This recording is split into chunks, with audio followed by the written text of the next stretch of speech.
कृष्णाय वासुदेवाय हराय परमात्मने अनाथ कृष्णाय गोविंदाय नमो नमः। नमो पंकजनाभय नमो पंकजमालिने नमो पंकजनेत्राय नमस्ते पंकजांग्रये। श्रीमद्भागवत महापुराण की जय। बद्री विशाल भगवान की जय। नर नारायण भगवान की जय। नारद जी भगवान की जय। श्री कृष्ण द्वैपायन व्यासदेव भगवान की जय। सुखदेव गोस्वामी की जय। परीक्षित जी महाराज की जय। शंकादिनेश भक्तवृंद श्रीमद्भागवत महापुराण श्री गुरु महाराज की। आज हम लोगों को चर्चा का विषय है श्रीमद्भागवत जी का 10वें स्कंद 15वां अध्याय। धेनुकासुर का उद्धार और ग्वाल बाल को कालीनाग को विष से बचाना। श्री शुकवाच तथा पौगंडवायं श्रितो वृजिं भगवतुस्तो पशुपालो सम्मतो गायाश्चारयन्ति सुखे विषमापदे वृन्दावनं पुण्यमतिर् चक्रतो।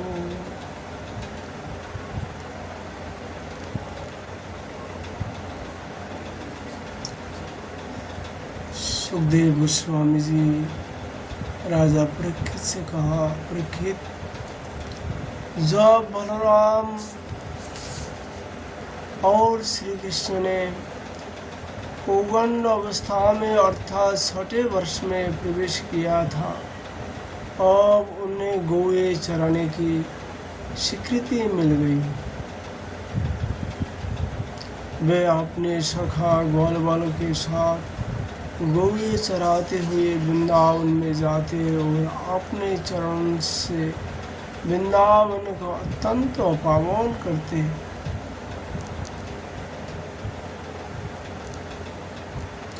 यहाँ वन गौ के लिए हरी हरी घास से युक्त एवं रंग बिरंगों के पुष्पों के खान हो रहा था।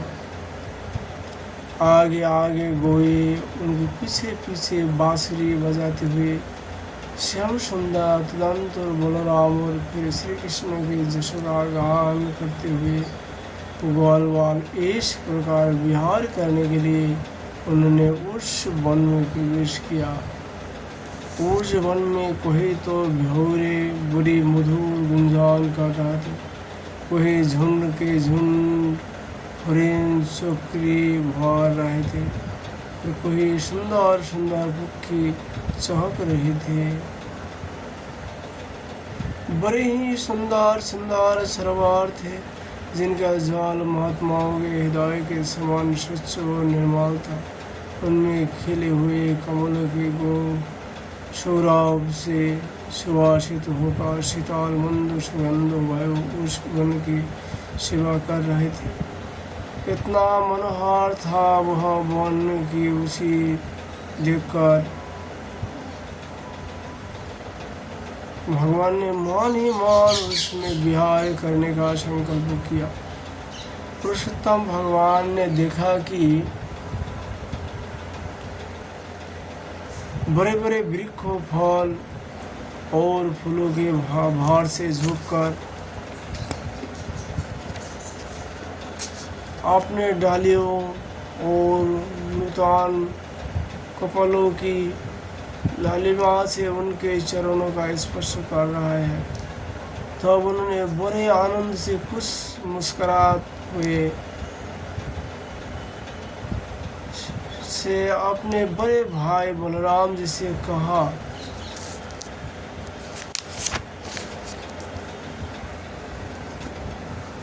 भगवान श्री कृष्ण ने कहा,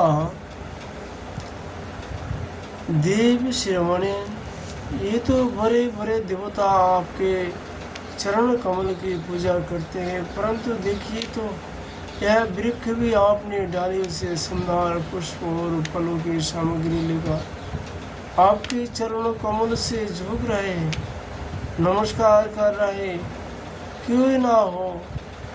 उन्होंने इसी सौभाग्य के लिए तथा अपना दर्शन एवं श्रवण करने वालों के अज्ञान का नाश करने के लिए ही तो वृंदावन धाम में वृक्ष जिन्हें ग्रहण किए हैं, इनका जीवन धन्य है।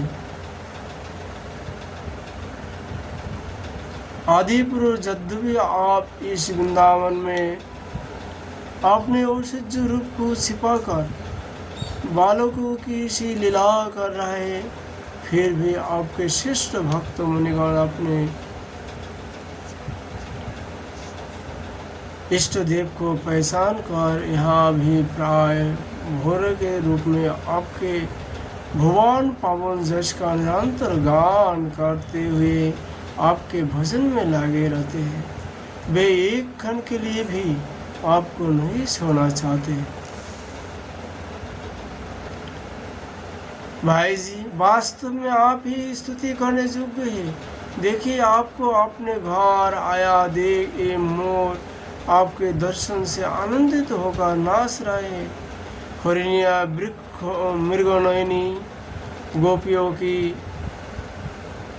समान अपने प्रेम भरी तिरछी चिदबन से आपके प्रति प्रेम प्रकट कर रहे हैं, आपको प्रसन्न कर रहे हैं। एक कोयले अपने मधुर कुहू कुहू ध्वनि से आपका कितना सुंदर स्वागत कर रहे हैं। ये वनवासी होने पर भी धन्य है, क्योंकि सत्य पुरुष का स्वभाव ही ऐसा होती है कि वे घर आए अतिथि को अपने प्रिय से प्रिय वस्तु भेंट कर देते हैं। आज यहाँ की भूमि अपनी हरी हरी घास के साथ आपके चरणों का स्पर्श प्राप्त करके धन्य हो रही है, क्योंकि वृक्ष लताएं और झाड़ियाँ आपकी अंगुलियों का स्पर्श पाकर अपना अहोभाग्य मान रही है। आपकी दया भरी सिद्धवन से नदी पर्वत पशु पंछी सब पदार्थ हो रही है, और ब्रज की गोपियाँ आपके वक्षस्थल का स्पर्श प्राप्त करके जिनके लिए स्वयं लक्ष्मी भी लालायित हो रहती है, धन्य धन्य हो रही है।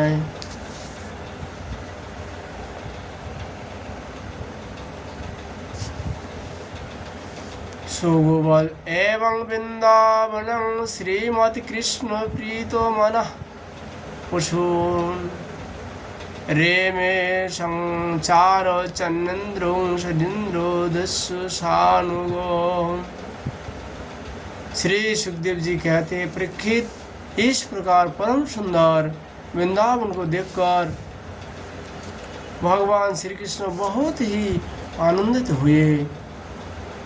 वे अपने सखा ग्वाल बाल के साथ गोवर्धन की तराई में जमुना तट पर गौ को चराते हुए अनेक प्रकार की लीला करने लगे। एक और ग्वाल बाल भगवान श्री कृष्ण चरित्रों की मधुर तान सिरे रहते, तो दूसरी ओर बलराम जी के साथ वनमाला पहने हुए श्री कृष्ण मध्य वाले भोरों की सुरीली गुनगुनाहट में अपना स्वर मिलकर मधुर संगीत आलापने लगते हैं। कभी कभी श्री कृष्ण पूजते हुए राजहंसों के साथ स्वयं भी पूजने लगते हैं, और कभी नाचते हुए मोर के साथ स्वयं भी ठुमक ठुमक नाचने लगते हैं, और वैसा नाचते हैं कि मोर के उपहास आस्पद बना देते हैं। कभी मेघ के समान गंभीर वाणी से दूर गए हुए पशुओं को उनका नाम ले लेकर बड़े प्रेम से पुकारते हैं। उनका कंठ की मधुर ध्वनि सुनकर गाय और ग्वाल बाल का चित्त भी अपने बस में नहीं रहते। कभी चकोर, क्रोस, करालू, चकबा, मोर, भारदुल और मोर आदि पक्षियों की सी बोली बोलते हैं, तो कभी बाघ, सिंह आदि की गर्जना से डरे हुए जीवों के समान स्वयं भी भयभीतों से लीला करते हैं। जब बलराम जी खेलते खेलते थक कर किसी ग्वाल बाल के गोद में तकिए पर सिर रखकर लेट जाते, तब श्री कृष्ण उनके पैर दबाने लगते, पंखा झलने लगते और इस प्रकार अपने बड़े भाई की थकावट दूर करते।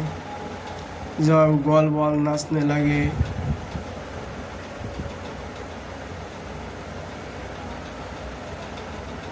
अथवा ताल ठोक ठोक कर एक दूसरे से कुश्ती लड़ने लगते, तब श्याम और राम दोनों भाई हाथ में हाथ डालकर खड़े हो जाते और हंस हंस कर बहा बहा करते। कभी कभी श्याम श्री कृष्ण भी ग्वाल बालों के साथ कुश्ती लड़ते लड़ते थक जाते थे तथा किसी सुंदर वृक्ष के नीचे कमल पल्लवों की शेष पर किसी ग्वाल बाल की गोद में सिर रखकर लेट जाते। प्रकृति उस समय कोई कोई पुण्यों की मूर्तिमान स्वरूप ग्वाल बाल महात्मा श्री कृष्ण के चरणों में दबाने लगते और दूसरे निष्पाल बालों ने बड़े बड़े पत्तों जा अगुसियों से पंखा झलने लगते।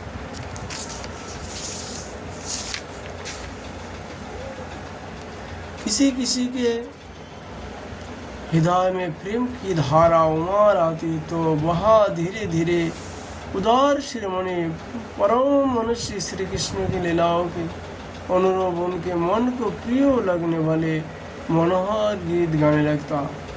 भगवान ने इस प्रकार अपनी जोग माया से अपने औषधमय स्वरूप को सिपाया रखा था। वे वैसे लीलाएं करते जो ठीक ठीक ग्वाल बाल की से ही मालूम पड़ती। स्वयं भगवती लक्ष्मी जिनके चरण कमल की सेवा में संलग्न रहती है, वे ही भगवान इन ग्रामीण बालों के साथ बड़े प्रेम से ग्रामीण खेल खेला करते थे। प्रकृति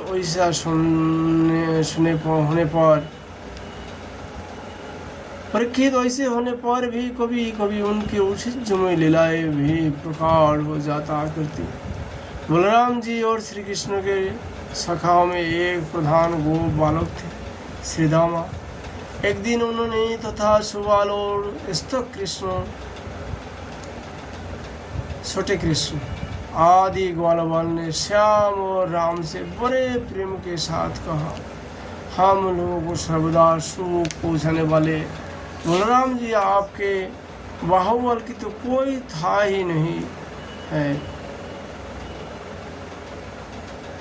हमारे मनमोहन श्री कृष्ण दुष्टों को नष्ट कर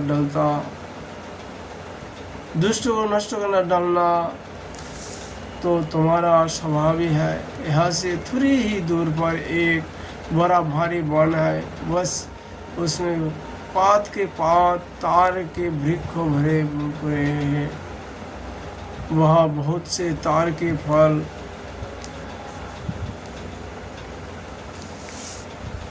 पक कर गिरते रहते हैं और बहुत से पहले के गिरे हुए भी है, परंतु वह धेनुक नाम का एक दुष्ट दैत्य रहता है, उसने उन फलों पर रोक लगा रखा है। बलराम जी और भैया श्री कृष्ण वह दैत्य गाधे के रूप में रहता है। वह स्वयं तो बड़ा बलवान है कि उसके साथ ही और भी बहुत से उसी के समान बलवान दैत्य उसी रूप में रहते हैं। मेरी शत्रुघाती भैया उस दैत्य ने अब तक ना जाने कितने मनुष्य खा डाले हैं। यही कारण है कि उसके डर के मारे मनुष्य उसका सेवन नहीं करते और पशु पंछी भी उस जंगल में नहीं जाते। उसके फल है तो बड़े सुगंधित, तो परंतु हमने कभी नहीं खाए। देखो ना, चारों ओर उन्हें की मंद मंद सुगंध फैल रही है। तनिक सा ध्यान देने से उसका रस मिलने लगता है।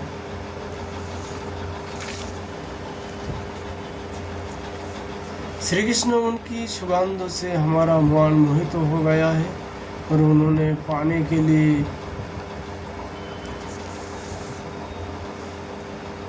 तुम हमें वे फल अवश्य खिलाओ।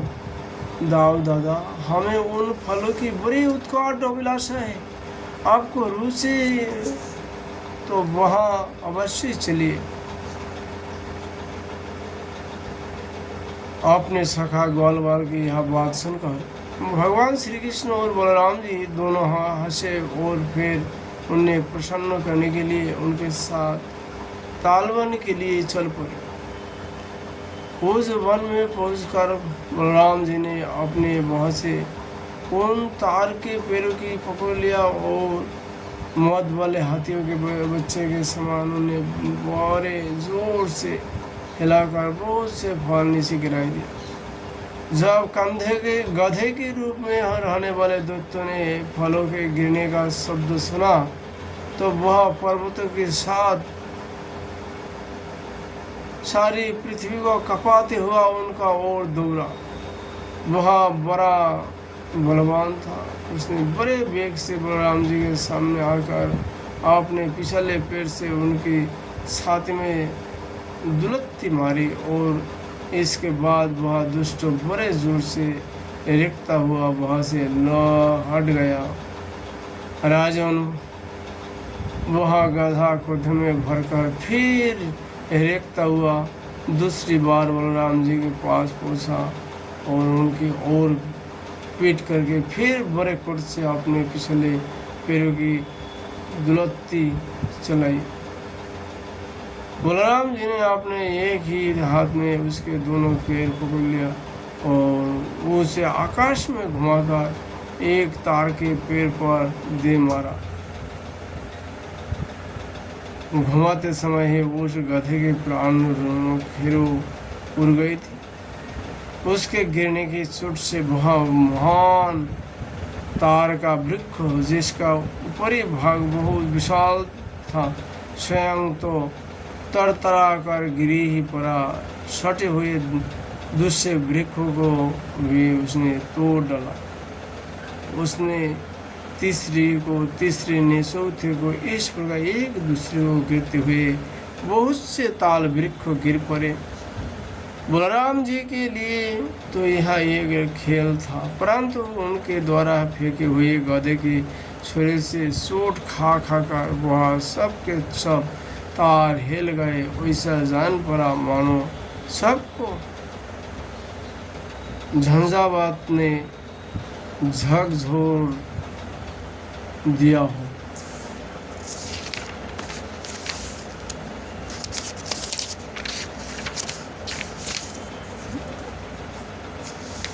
भगवान बलराम श्याम जगदीश्वर है, उनमें यह सारा संसार ठीक वैसे ही उत्प्रेत है जिसे सूत्र में वस्त्र। तब भला उनके लिए यह कौन आश्चर्य की बात है। उस समय धेनुकासुर के भाई बंधु अपने भाई के मारे जाने से क्रोध के मारे आग बबूला हो गए। सब के सब गधे बलराम जी और श्री कृष्ण पर बड़े वेग से टूट पड़े। राजन उनमें से जो पास आया उसी को बलराम जी ने और कृष्ण ने खेल में ही पिछले पैर पकड़कर ताल वृक्ष पर दे मारा। उस समय वह भूमि तार के फल से पट गई और टूटे हुए वृक्ष तथा दैत्यों के प्राणहीन शरीर से भर गई।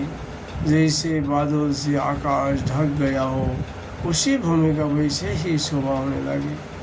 बलराम जी और श्री कृष्ण की यह मंगलमय लीला देखकर देवतागण उन पर फूल बरसाने लगी और बजा कर स्तुति करने लगी। जिस दिन धेनुकासुर मरा उसी दिन से लोग निडर होकर उसे वन में ताल पर खाने लगे तथा पशु भी ससंतों के साथ घास चरने लगे। इसके बाद कमल लोचन भगवान श्री कृष्ण बड़े भाई बलराम जी के साथ ब्रज में आए। उस समय उनके साथी ग्वाल उनके पीछे पीछे चलते हुए उनकी स्तुति करते जाते थे। क्यों ना हो, भगवान की लीलाओं का श्रवण कीर्तन ही सबसे बढ़कर पवित्र जो है। उस समय श्री कृष्ण की घुंघराली अलका पर गौ के खोर से उड़ का धूली पड़ी हुई थी। सिर पर मोर पंख का मुकुट था और बलराम ने सुंदर सुंदर जंगली पुष्प गाते हुए थे।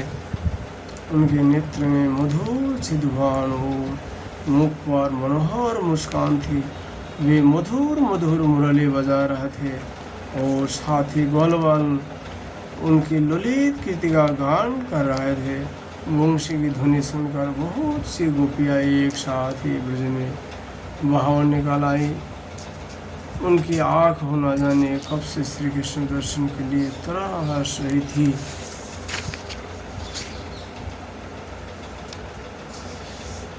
गोपियों ने अपने नेत्र रूप भ्रमर से भगवान के मुखार बिंदु का मकरंद और रस पान करके दिन भर के विरह की जलन शांत की।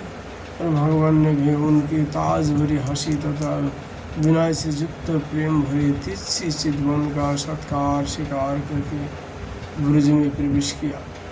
उदार जसोदा मैया और रोहिणी जी का हृदय वात्सल्य स्नेह से उमार रहा था। उन्होंने श्याम और राम के घर पहुँचते ही उनकी इच्छा के अनुरूप तथा समय के अनुरूप पहले से ही सोच कर रखी हुई वस्तुएं उन्होंने खिलाया पिलाया और पहनाई। माताओं ने तेल वाटन आदि लगाकर स्नान कराया। उससे उनकी दिन भर घूमने फिरने की मांग की थकान दूर हो गई। फिर उन्होंने सुंदर वस्त्र पहनाकर दिव्य पुष्प की माला पहनाई तथा चंदन लगाया। तत्पश्चात दोनों भाइयों ने माताओं का परोसा हुआ स्वादिष्ट अन्न भोजन किया। इसके बाद बड़े लाल प्यार से दुलार कर जसोदा और रोहिणी ने उन्हें सुंदर श्याम सज्जा पर सुलाया। श्याम और राम बड़े आराम से सो गए। भगवान श्री कृष्ण इस प्रकार वृंदावन में अनेक लीलाएं करते। एक दिन आपने सखा ग्वाल के साथ वे जमुना तट पर गए।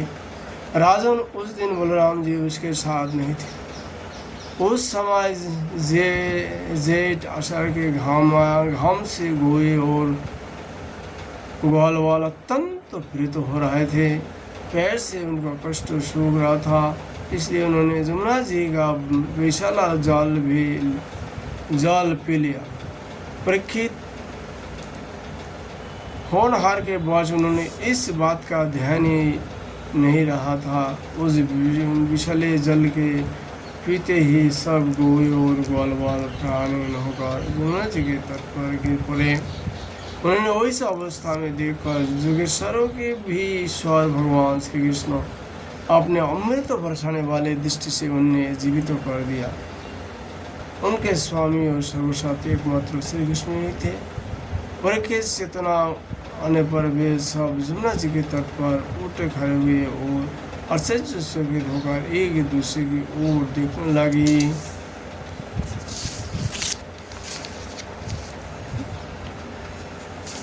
सुखदेव जी कहते, राजन, अंत में उन्होंने यही निश्चय किया कि हम लोग विशाला जल पी लेने के कारण मर चुके थे, परंतु हमारे श्री कृष्ण ने अपनी अनुग्रह भरी दृष्टि से देखकर हमें फिर से जिलाए दिया। इति श्रीमद्भागवत महापुराणे पारमहंस संहितायां दशम स्कंदे पूर्वार्धे धेनुकवधो नाम पंचदश अध्यायो।